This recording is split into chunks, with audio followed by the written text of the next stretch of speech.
Prezydent Rzeczypospolitej Polskiej, pan Andrzej Duda. Ekscelencjo, wielce szanowny panie prezydencie, szanowni państwo,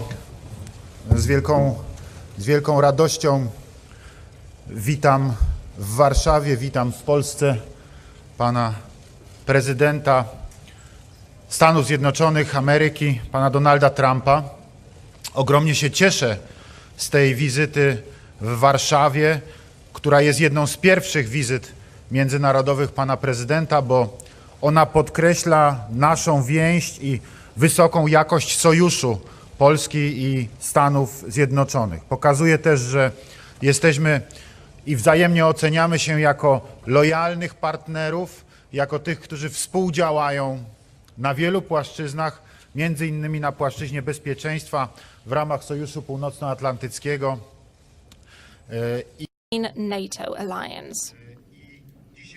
And today, this was one of the topics of our discussion that we had during our tete-a-tete meeting with Mr. President, followed by a plenary session of our two delegations. We talked about the presence of American soldiers in Poland. We talked about strengthening security of our part of Europe, including the eastern flank of NATO. We discussed generally the security situation in this part of Europe. Apart from that, we mentioned the situation in Ukraine. We talked about the upcoming Zapad 17 military exercise, which will take place in Belarus. We also talked about contracts connected with the modernization of the Polish armed forces. We discussed the already entered into agreement between Poland and the United States on purchasing Patriot missiles. So we discussed the implementation of the Wisła program. We also discussed the implementation of another program codenamed Homar. We discussed about all the things that will be implemented in the next few years as regards strengthening the security of Poland. Ladies and gentlemen, I am delighted. After these conversations, I have a feeling that the United States is thinking very seriously, and Mr. President Donald Trump is thinking very seriously about Poland's security.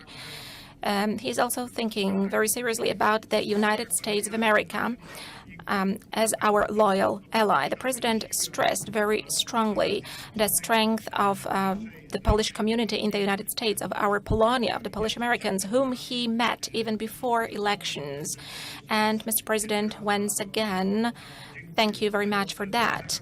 Thank you for noticing also the contribution of Polish Americans and Polish people in the development, in the building of the prosperity of the United States of America. But apart from that, ladies and gentlemen, we discussed economic contracts, not only military ones, but also those connected with security. We spoke at length about LNG gas deliveries to Poland. I am really pleased that the first shipment of LNG gas arrived to Poland on the 8th of July from the United States.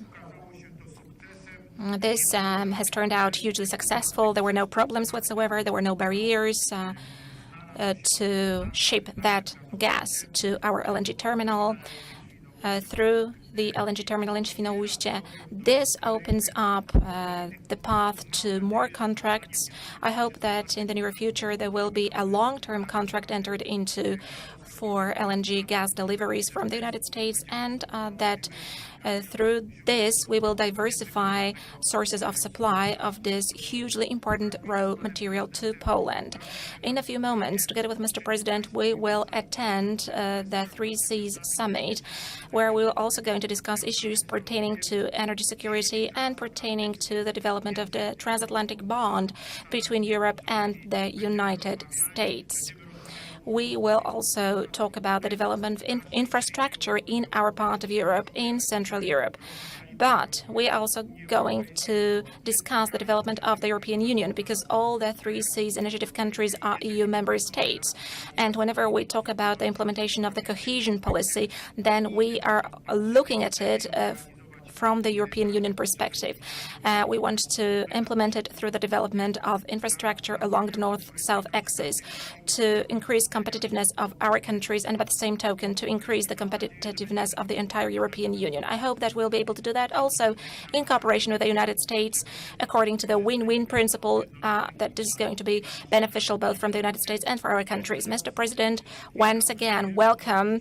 I'm hugely delighted with your visit in Poland and in my capacity as President of the Republic of Poland. Thank you very much on the behalf of the entire Polish society, of the Polish people, for coming to Poland. Thank you, Mr. President. The President of the United States, Mr. Donald Trump, the floor is yours. Well, thank you very much, President Duda, and for your really gracious hospitality. We've had a wonderful stay. It's been quick, but the people of Poland have been so fantastic. And as you know, Polish Americans came out in droves. They voted in the last election, and I was very happy with that result. So I just want to thank you, and I want to thank them. It's a true honor to be here in Poland. It's a majestic nation. It really is. It's a spectacular place, some of the most beautiful sights that we just saw coming over, really very inspirational. You're rich in history, and you have absolutely an unbreakable spirit. That's something we've learned over the course of many years. The President and I concluded a productive meeting in which we reaffirmed our enduring bonds of friendship and have united our citizens for a long time. But we've never been closer to Poland, I think, than we are right now. Poland is not only a great friend, but a truly important ally and a partner with respect to our military. We've had great cooperations with Poland. We fought shoulder to shoulder in many different encounters. Particularly grateful for the active role Poland has taken in helping to defeat ISIS, where we've made tremendous strides, tremendous gains, which you'll be hearing about over the next period of time, and other terrorist organizations. Poland's been right there with us by training Iraqi special forces and flying reconnaissance missions. And just about any time we requested, they were there. Brave Polish soldiers have fought and worked side by side with Americans in Iraq and Afghanistan. And on behalf of all Americans, I want to salute you. I want to thank you.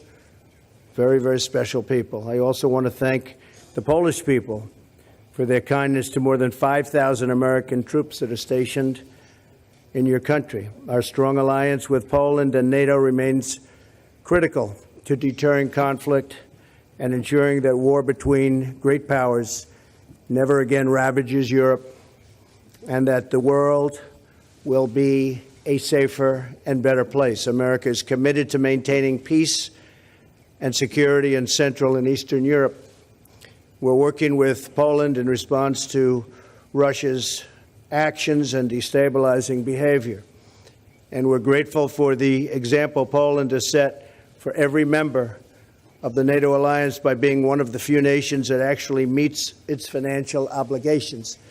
As you know, I've been pretty hard on some of the members of NATO for not, and the money is pouring in, I can tell you.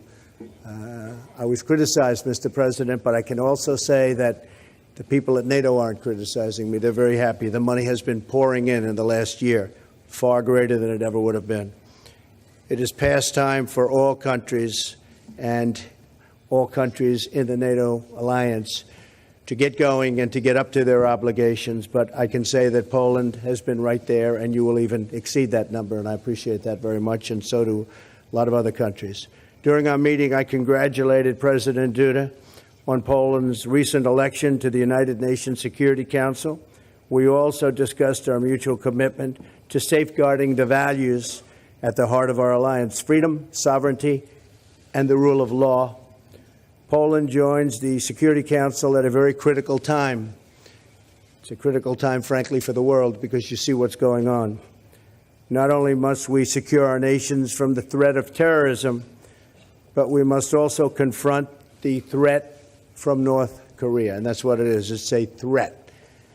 And we will confront it very strongly. President Duda and I call on all nations to confront this global threat and publicly demonstrate to North Korea that there are consequences for their very, very bad behavior. We also discussed the ongoing humanitarian catastrophe in Syria and the need to defeat ISIS and other terrorist groups where they control territory and populations. We have fought very hard and very powerfully against ISIS since I've been president, and we've made tremendous gains, far greater than has ever been made with respect to that group. While the cities of Raqqa and Mosul will soon be liberated from these murderers, criminals, and butchers, we recognize that Syria requires a political solution that does not advance Iran's destructive agenda and does not allow terrorist organizations to return. We also reaffirm that any nation that values human life can never tolerate the use of chemical weapons, and we won't tolerate it either. Finally, we agreed to work to expand commerce between our countries. We strongly support the 3Cs initiative, and America stands ready to help Poland and other European nations diversify their energy supplies so that you can never be held hostage to a single supplier, or, as we sometimes call it, a monopoly.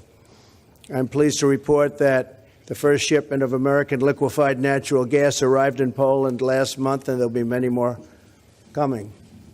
Maybe we can get your price up a little bit, but that's okay. He's a tough negotiator. We look forward to making the economic ties between the United States and Poland even stronger through trading relationships, and that is a balanced and reciprocal one. We want reciprocal trade relationships. We don't have too many of them. I said before that the United States has made some of the worst trade deals ever in history. That's going to change. That's going to change. The friendship between our peoples dates all the way back to the American Revolution. It's a long time. I look forward to speaking more about these enduring bonds of faith and freedom when I address the entire Polish nation in just a little while. I hear we have a big crowd, Mr. President. It's going to be a big, I think they're showing up for you, not for me, right? We're going to have a big crowd. That's what the word is. So, President Duda, thank you again for welcoming Melania and myself to your beloved homeland. Together, we can make the partnership between our two nations stronger than ever before. Special people, special place, and it's an honor to be here. Thank you. Thank you very much. Dziękuję, panie prezydencie. Teraz mamy czas na 4. Thank you, Mr. President. Now we have time to take 4 questions, 2 from each side. Let us start with a guest from the United States. Is there any question from the U.S. side?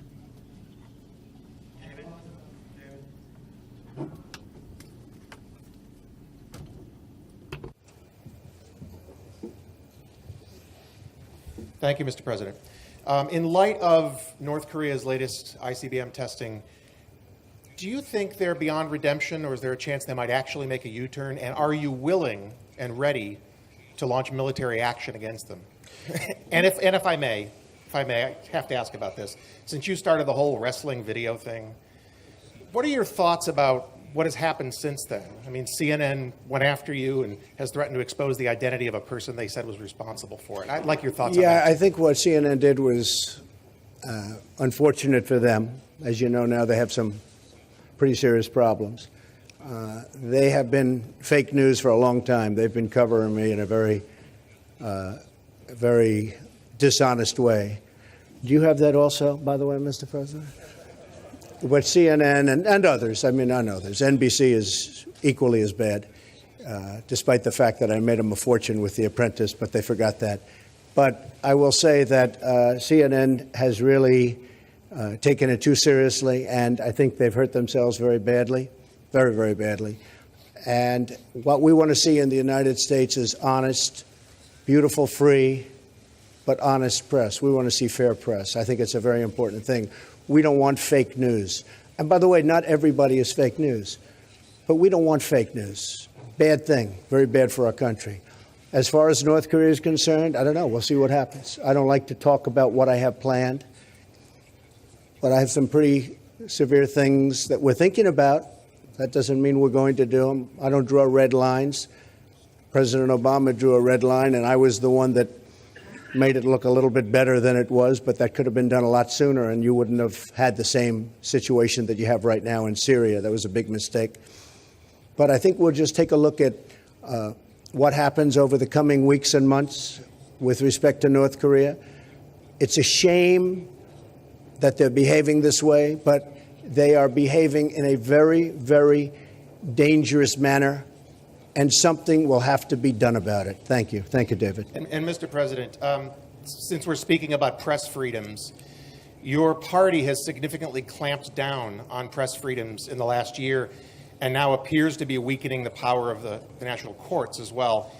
Do you think that people who live in other modern democracies, including some Americans, are wrong to criticize you for limiting which reporters can cover the parliament? Szanowny panie, odpowiada. So, to respond to your question, sir, media order is a very significant thing indeed. And when we look at the situation in the United States, when we look at the situation in Poland, in every case you can see a lot of pathologies. I can give you an example of one of Polish magazines which compared two TV channels of two different broadcasters.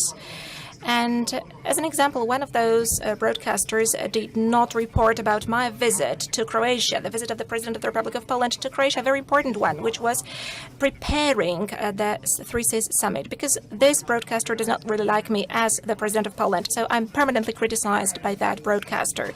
But I believe this is just the reality. This is the right of the media. In Poland, we've got an absolute liberty and freedom of the media.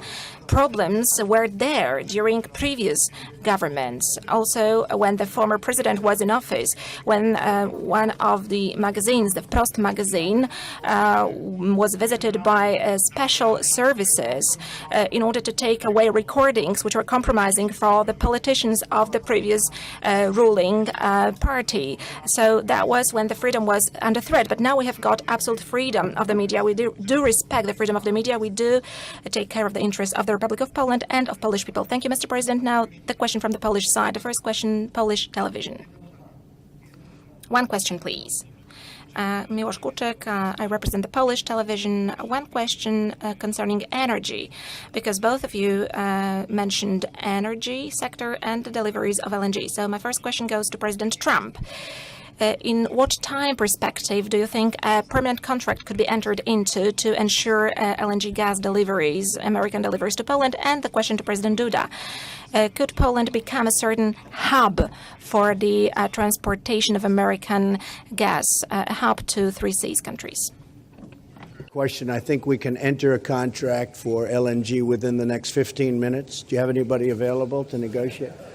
It will take about 15 minutes. You know, we're becoming a great exporter of energy. Very soon we'll be a very great exporter of energy, and we've taken a lot of unnecessary regulations out of our process, and we are doing things that we haven't been able to do for a long time. So we're blessed with great land. We didn't even know it 15 years ago in terms of what was underneath our feet, and certainly we have found out through technology that we are truly blessed to have this incredible wealth under our feet. And we are going to be an exporter of energy. It's already happening, and anytime you're ready, we can do additional contracts. We've already done the one, but we can do many additional contracts. Szanowni państwo, no, ja mogę... Ladies and gentlemen, I can give you the following answer. It is not the President of the United States and the President of Poland who are going to sign the long-term contract for LNG gas deliveries to Poland. But the contract will be signed by companies, by a Polish company and an American company, and this is how it will be proceeded. What is most important, however, the most important thing is that there is green light given by the U.S.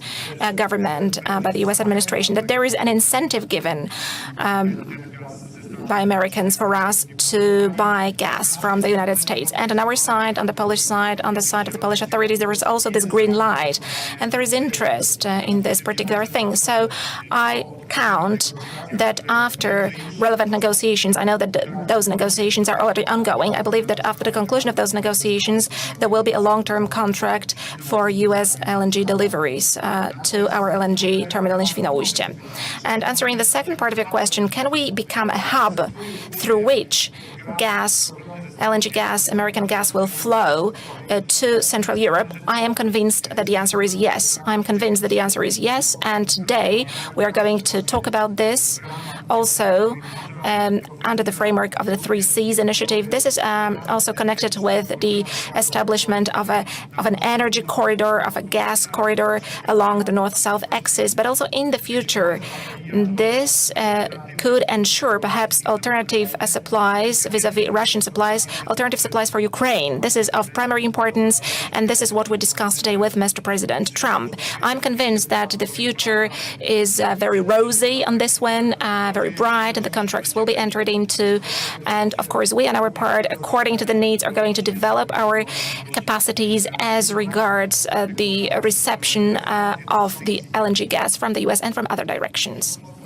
Media is free in Poland. So now the question from a private broadcaster, TVN. Mr. Wrona, thank you very much. A question to both presidents. You mentioned military cooperation. I would like to find out from both of you, presidents, whether during your exchange, were there any concrete guarantees extended concerning the presence of American troops in Poland as long as there is threat from the Russian side? And how do you see the future, presidents, the future of the presence of American troops in Poland? Well, we didn't discuss guarantees, and we weren't really in that position to discuss guarantees, but certainly we've been here for a long time. We have quite a few troops here, up to 5,000, and we will continue to do that, and we will continue to work with Poland, but we did not discuss guarantees, no. Panie redaktorze, rozmawialiśmy z panem prezydentem przede wszystkim o with Mr. sytuacji President, bezpieczeństwa, the jaka topic that we tutaj discussed jest. first and foremost was the security situation that we have here. We discussed in the context of what is happening in our part of Europe, in the context of the Zapad 17 maneuvers, which we have already mentioned, and from that point of view, there is no doubt that the presence of American troops and NATO troops in Poland today is absolutely justified from this perspective. If we add to this the situation that we are seeing in Ukraine all the time, then it is absolutely clear. But we are going to discuss it further with Mr. President.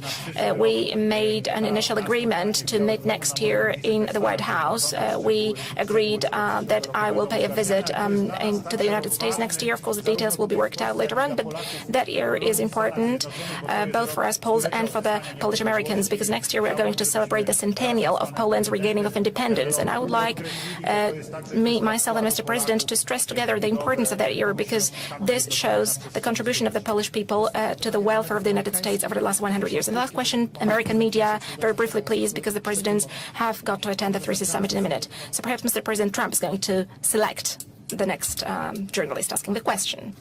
Thank you, Mr. President. To you first, a two-part question, if I may. Will you once and for all, yes or no, definitively say that Russia interfered in the 2016 election?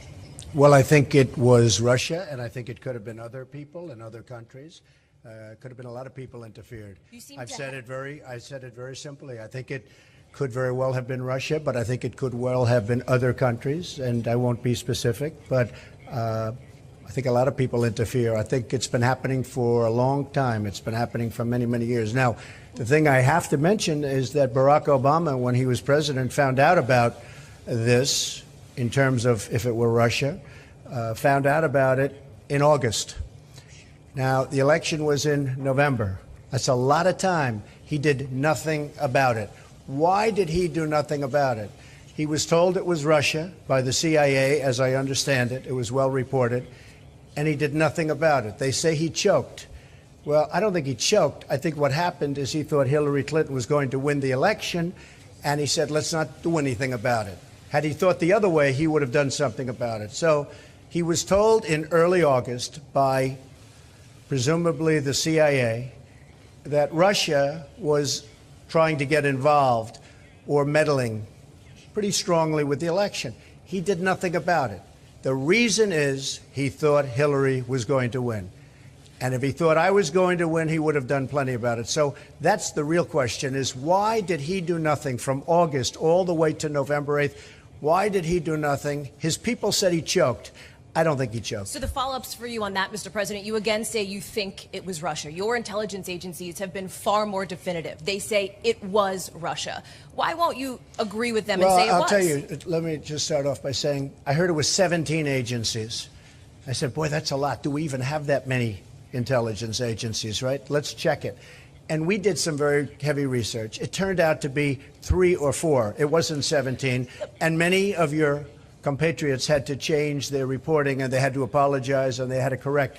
Now, with that being said, mistakes have been made. I agree. I think it was Russia, but I think it was probably other people and or countries, and I see nothing wrong with that statement. Nobody really knows. Nobody really knows for sure. I remember when I was sitting back listening about Iraq, weapons of mass destruction, how everybody was 100% sure that Iraq had weapons of mass destruction. Guess what? That led to one big mess. They were wrong, and it led to a mess. So it was Russia, and I think it was probably others also, and that's been going on for a long period of time. But my big question is, why did Obama do nothing about it from August all the way to November 8th? He did nothing about it. And it wasn't because he choked. And before Dear I get lady, to it was two President Duda, questions. you talk Dear about lady, being dear angry lady, at President two Obama, questions. Mr. President. Thank you You very talk much. about having anger. Thank you very much. You must go. Very briefly follow up, Mr. Thank you President. very much. Why haven't you shown Dear that anger lady, toward Moscow? it was sir? two questions. Thank you very much. Can I ask of President Duda, Dziękuję please? panom prezydentom. Dziękuję President Duda, członkom President, delegacji. thank Dziękuję you państwu. to the members of the delegation. Thank you, ladies and